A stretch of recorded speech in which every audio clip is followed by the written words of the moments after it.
ગામ ઇસ્લામપુરા, ઠાકોર દશરથજી વરસિંહજી।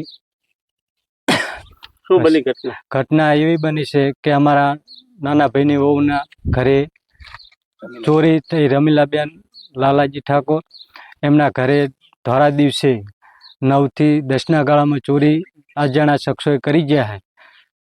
તો અમે પોલીસ સાહેબને બધાને જાણ કરી છે।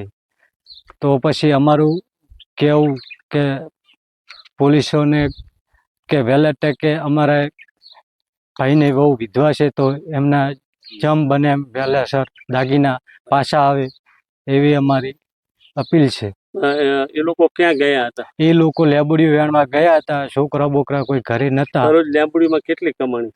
દરરોજ લેબોડીમાં કમાણી અમારે સાહેબ રોજનું 100 રૂપિયાનું ગુજરાન એ લોકોને ચાલે એવી રીતનું। અને કોઈ ઘરે હતું નહીં? કોઈ ઘરે હતું નહીં। તો શું માગણી છે તમારી? અમારી માગણી એવી કે જમ બને વહેલા તકે અમારે વિધવા વહુના દાગીના તાત્કાલિક પાછા આવે અમારી। કયા તાલુકાનું હતું? આ શંકેશ્વર તાલુકાનું।